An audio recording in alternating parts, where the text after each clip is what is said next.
खुशामदीद नाजरीन, मैं हूं शब्बीर खान और आप लोग देख रहे हैं मुझे न्यूज़ 360 टॉप स्टोरी में। आज इलियास मेमन साहब की अदालत में समाअत होनी थी उन मफरूर मुल्ज़िमान के हवाले से, खुसूसी तौर पर नूर बीबी और कदीर अहमद के हवाले से, जिनके वारंट निकले हुए हैं लेकिन उनकी अब तक गिरफ्तारी मुमकिन नहीं हुई है। लेकिन कोई वजह थी, कोई परेशानी थी, कोई बीमारी थी, कोई मसरूफियत थी कि इलियास मेमन साहब आज अदालत में मौजूद नहीं थे। मुअज़्ज़ज़ जज जो है वो अपनी मसरूफियत की वजह से नहीं आ सके। आज जिब्रान नासिर साहब के नुमाइंदे के तौर पर ज़ीशान एडवोकेट साहब मौजूद थे। उन्होंने सवाल यही उठाया कि ये जो 6 मफरूर मुल्ज़िमान हैं, इनके वारंट निकले हुए तकरीबन 2 से 2.5 माह होने को आए, लेकिन इनकी गिरफ्तारी अब तक क्यों मुमकिन नहीं हो पा रही।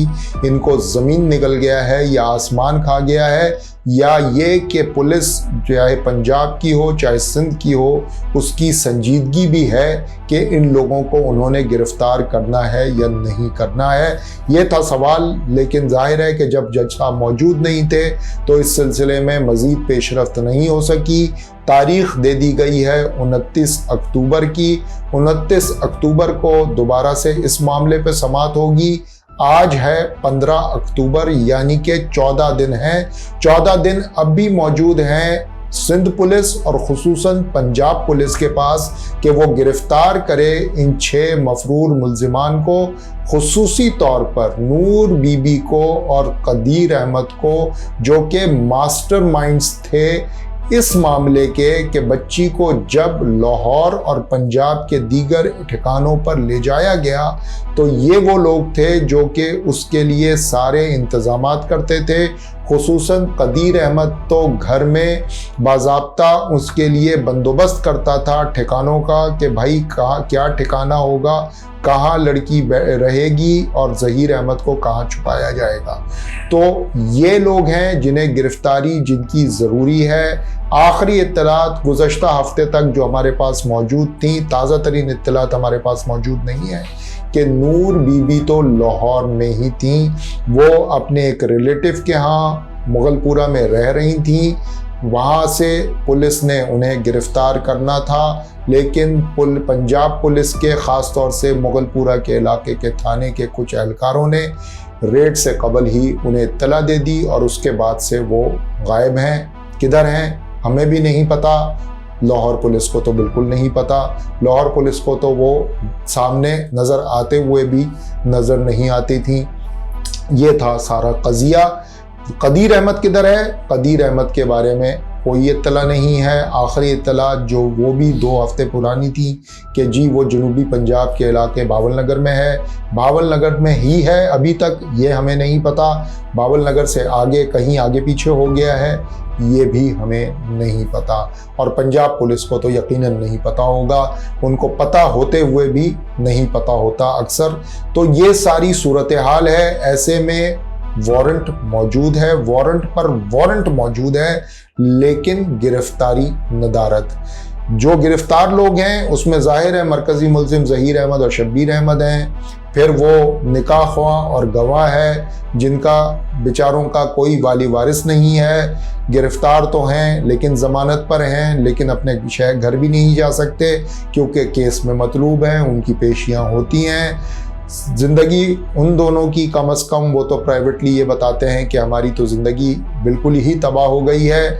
हम तो ना करदा गुनाहों की सज़ा भुगत रहे हैं, ना निकाह पढ़वाया उसकी सज़ा भी हमारे गले पड़ गई सिर्फ ये बयान देने पर इनिशियली कि जी निकाह मैंने पढ़वाया था। हालांकि बाद में निकाह ख्वाह कहता रह गया, रोता रह गया कि भाई मैंने निकाह नहीं पढ़वाया। मेरे सामने तो एक निकाहनामा टाइप का कागज़ रख दिया गया था, उस पर मैंने भी दस्तखत कर दिए, उस पर सबों ने दस्तखत कर दिए और उसे ही शादी का सबूत के तौर पर पेश कर दिया गया।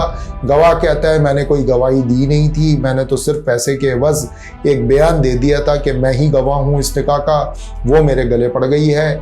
लेकिन इस पूरे घिनौने जुर्म के अंदर जो मरकज़ी मुल्ज़िमान हैं यानी कि नूर बीबी और कदीर अहमद, वो गायब हैं। आपको याद दिलाता चलें कि कदीर अहमद ने अपने बहनोई तक को धमकाया था जब उसने न्यूज़ 360 से बात की थी कि किस तरह से किन किन ठिकानों पर इंतज़ाम करता रहा था कदीर अहमद मुगविया बच्ची और ज़हीर अहमद को ले जाने की, उन्हें वहाँ रखने की, उन्हें छुपाने की।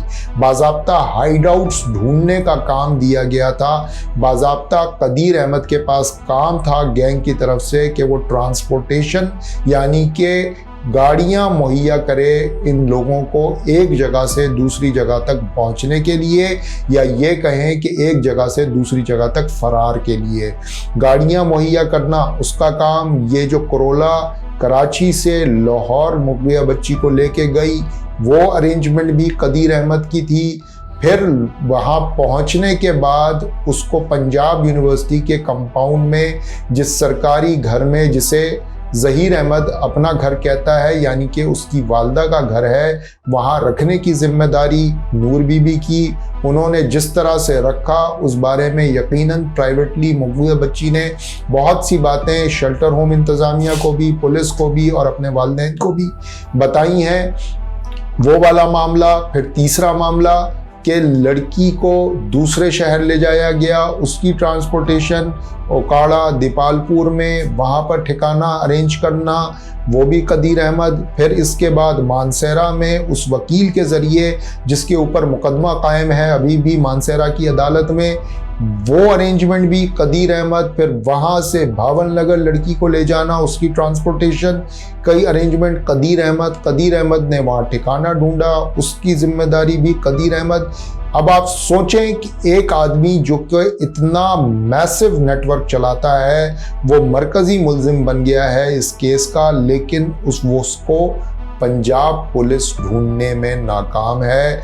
यानी कि ये वो फिल्म बन गई डॉन जिसके पीछे पता नहीं कितने मुल्कों की पुलिस लगती है लेकिन उसको पकड़ना मुश्किल ही नहीं नामुमकिन बन जाता है।